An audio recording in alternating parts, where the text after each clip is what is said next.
I think a lot of people don't realize that they get treated differently when you wear a mask.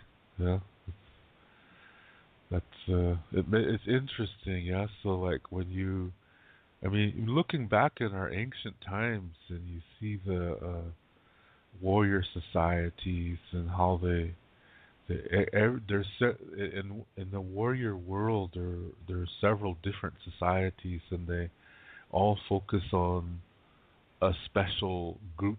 Yeah. See, a warrior society is not just a soldier. Yeah, he's not just a hunter. No, no, no, no. It's more than that. A warrior society functions on a certain population in their camp. Like one warrior society, what they will do is they will focus on the children who lost their parents. I mean, they're not orphans. In the Lakota world, in ancient times, there were no orphans because of this Tioshpai system, in which your mother and her sisters are all your mothers, and they're all equally important. Yeah, and their husbands are all your fathers, and the children of those marriages are your other brothers and sisters. So everything is important. Yeah, I mean, all of these people are equally important. And on your father's side, his uh, brothers are your other fathers, and the wives of these men are your other mothers, and they're all equally important. Yeah, as the other group of mothers and fathers. And you have all the children from there are your other brothers and sisters. So you see, you got a lot of moms and dads, and they're all going to take care of you. Yeah, and so there were no orphans, but it's still a loss. Yeah, it's still a loss. So a certain warrior society would focus on those group, yeah, those children, to make sure, extra sure, that they're loved, that they're cared for, that they have food to eat, yeah, that they're not alone, yeah. And when you're born, you see the community thinking perspective at work, so you grow into it. Yeah, you see. This goes to show you that if you want to teach your children something, you better live it. So if you're saying don't be getting drunk and don't be smoking cigarettes, but yet you do, yeah, they're going to do it too, because you're doing it. Doesn't matter what you say.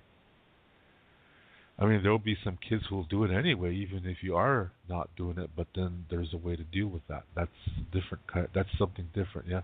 But what I'm saying is that the children learned how to be responsible, because every group, every there's other societies too that focus on a talent. So when this is identified in a child, the older people take this child for a few, I don't know, short time in the day, and then they teach them how to use their talent, and they're given responsibility. The older they get, the more they can do, and they realize they see how they contribute to the success of the group. So everybody's special, everybody's important, everybody is needed, everybody is accepted for who they are. And so you add that Tioshmaya concept in with that. You're never alone. You're a community thinker. You do things for the camp, not just for yourself. Yeah, you see that, and people are thankful, and it's when you need help, people will come to you because everybody's community thinking. You saw that. I mean, there were exceptions because selfishness comes in for some people, but then those people are dealt with swiftly. Yeah, that you know that this is not good. When somebody is selfish, it disrupts the entire camp. So that situation has to be remedied immediately. Yeah.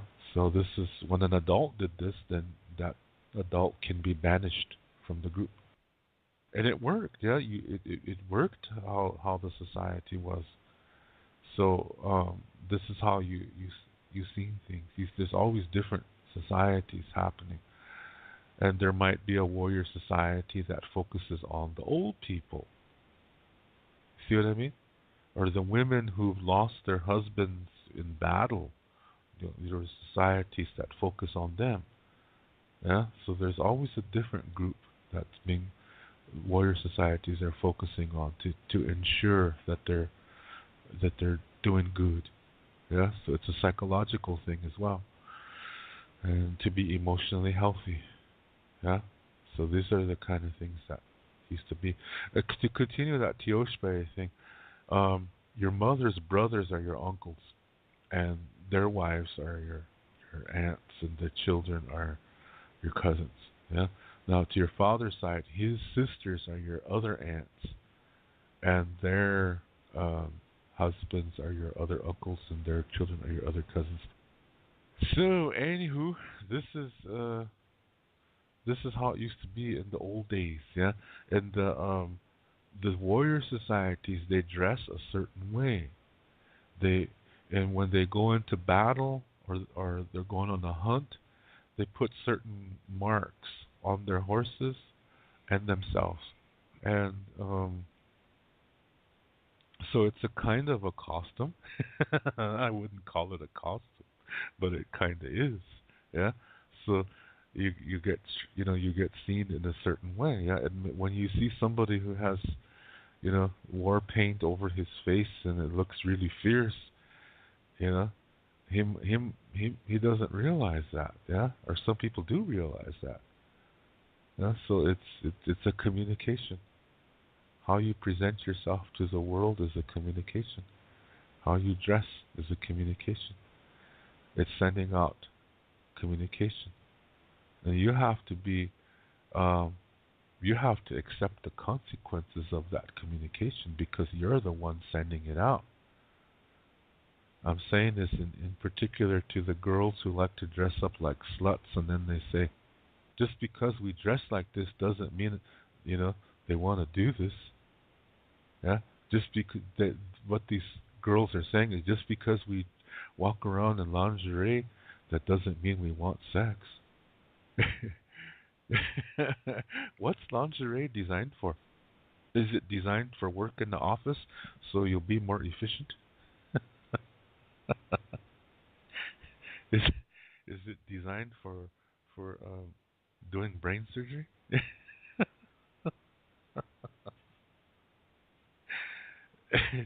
Lingerie was designed for a specific purpose, and that's not everyday clothes. I have a good story for that. This is not an ancient story. This is just a story in general. Um,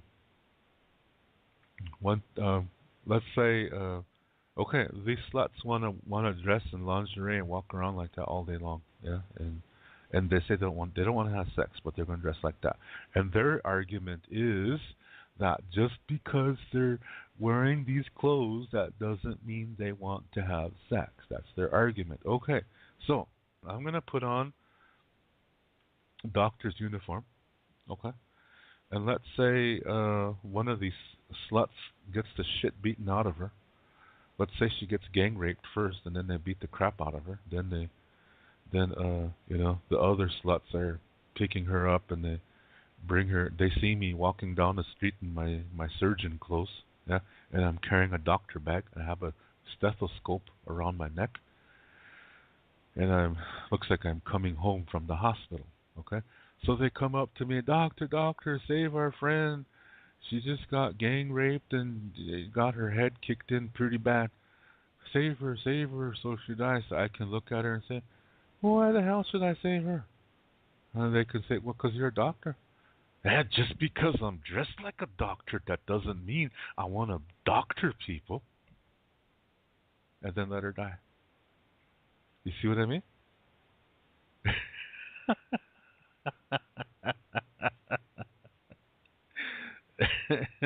So all you sluts can fuck off, yeah? I don't give a shit about the slut walk bullshit nonsense that happens around the country.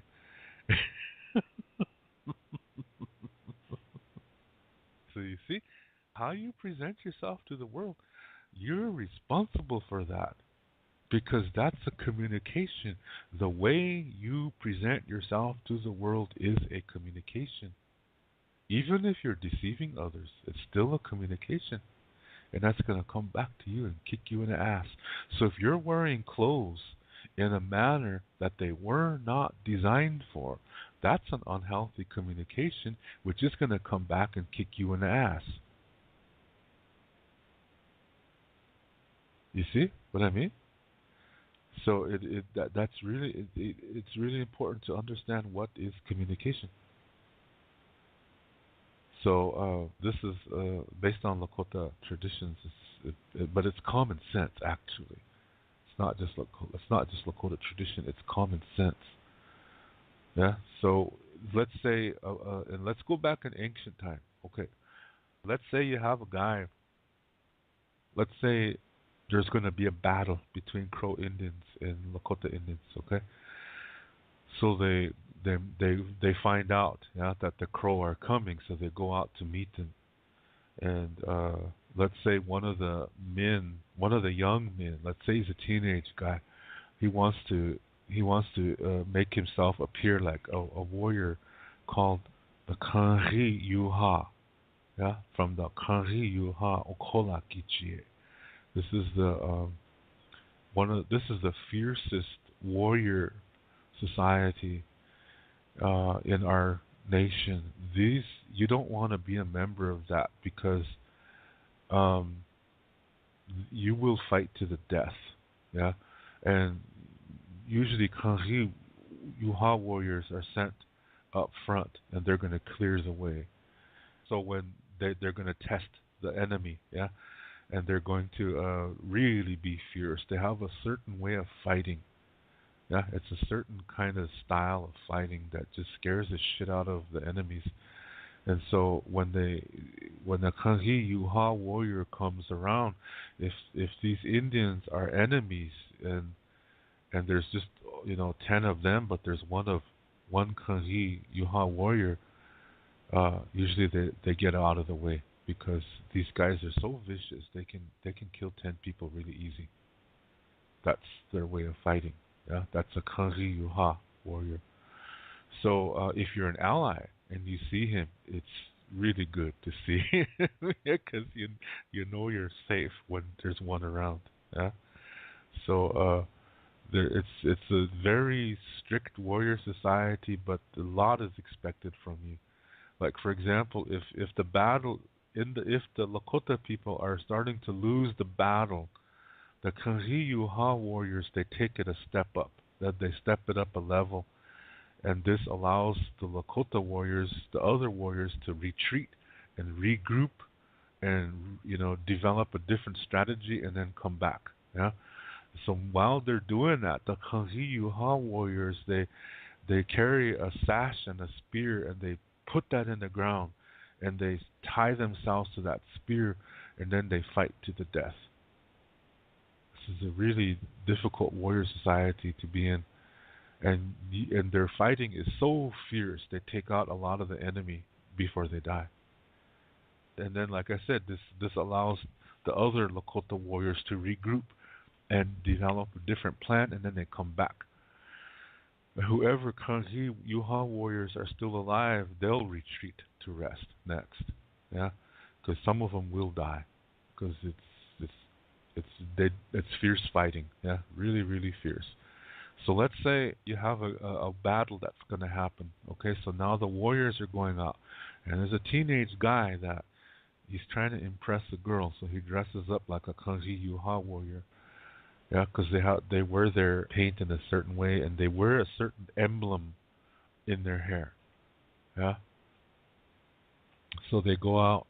There's other things too, but I'm not going to say what they are.